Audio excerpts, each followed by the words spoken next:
What is going on, guys? It is Kyle again with GTOM Knives and Gear, and today we are going to be doing a twofold video. We're going to be going over the overview of the Cold Steel Kiridashi, and then we also have the Max Gondek G EDC pry bar that I received in the Going Gear EDC box subscription. We're going to be going over all of this stuff and a surprise at the end. Stay tuned.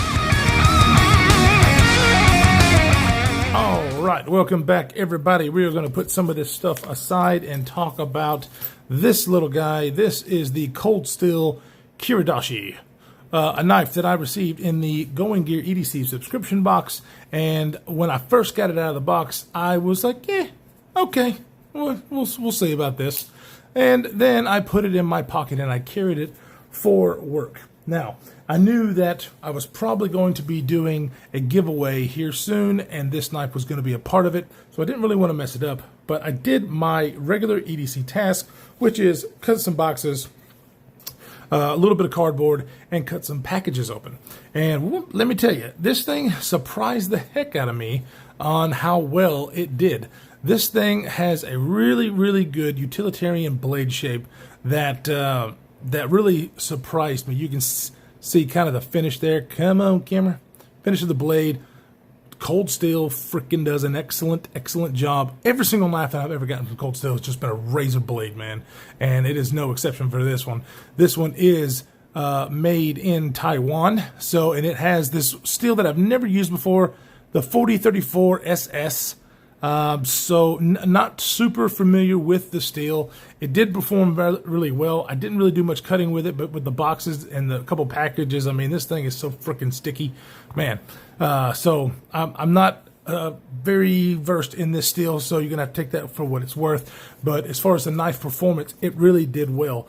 As you can kind of see, the blade comes down and the handle, it kind of comes down at this weird angle, so whenever you're holding the knife, you can actually get a lot of the knife on the cutting surface.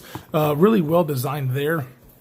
The ergonomics was, surprisingly well. Now, I've got big old hands, and there is really no finger control, so I'm coming back here and then barely get a 4-finger grip on this guy and hold my thumb back here for some really deep push cuts, and it works great. Now, as far as I can kind of choke up like this in a pinch grip to do some really fine, like if I had to cut some stickers or something out, this would work great, especially with this like reverse Tonto looking tip. It's not excessively large or thin. It's about the right sweet spot. Let's go ahead and see. Blade stock is about 113 thousandths, so that's fine. It's less than a half an inch, about 435 thousandths thick, so that's awesome. Let's see if we can get a blade length. That big old stud there. Let's see. Blade length is about 2.5 inches, and the cutting edge is just under that. So not bad at all. Let's see if we can get an overall length just close. So it's bigger than 6 inches because it won't do my calipers. So we're probably looking at about 6 1/4, maybe 6 3/8 or so. So not a huge knife. Very, very pocketable with this pocket clip. Let me show you the pocket clip here. It is a plastic or a polymer pocket clip. So, I've had these before. Sometimes they break. I've seen a couple of reviews on these guys, and they seem to work really well. It works well for me. I didn't feel like I was going to break this guy, but I also saw a video of Cold Steel, or a gentleman talking about Cold Steel, or talking to Cold Steel, excuse me. Sorry. Oof. Been one of those days, guys. And they said, of course, if it breaks, they will replace it. But I don't foresee it happening. It just sometimes makes me nervous when I see a polymer pocket clip, because it hasn't served me well in the past. But I'm going to give this one the benefit of the doubt. Now, speaking of plastic, the handles on this thing are a polymer or a plastic.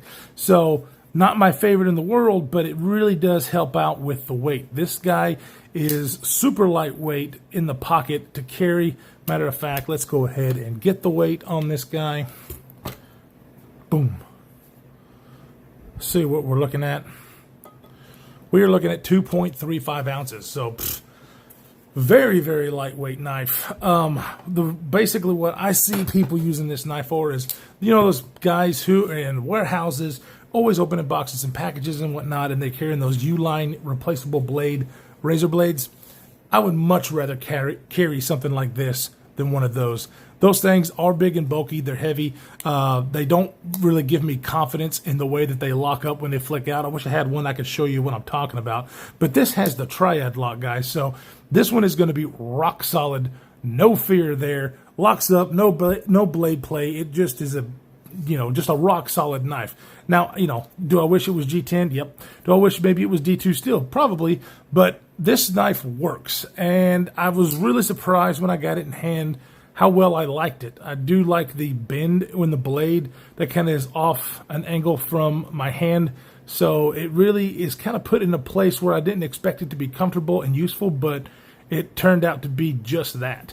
So very, very impressed. I'm not even sure what these things run, but as far as a budget knife, I think you're doing well. Here it is against the Ontario Rat number 2.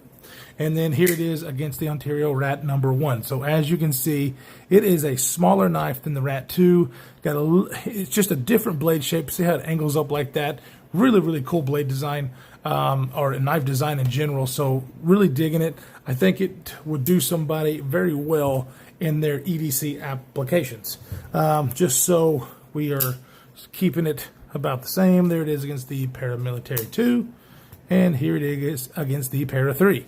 So, very small knife, but like I said, I can still get my big meat hooks around this guy with 4 fingers. It's not the best in the world for somebody with big hands, but it's definitely doable. If you've got smaller hands, this is definitely going to work for you. But I can definitely use it and not be a problem. It's just not my cup of tea as far as the size. So that is the Cold Steel Kiridashi. I do think it would make a great entry-level knife, backup knife for those. And this will definitely be going in the giveaway. Oh, did I say giveaway? Yep, this video is also going to be not only an overview of this knife, but it's also going to be a giveaway. We are going to be doing that, giving away that knife, and we're going to be giving away this awesome pry bar that I also got from goinggear.com. From the EDC subscription box. Let me see if I can pull this out. Bam.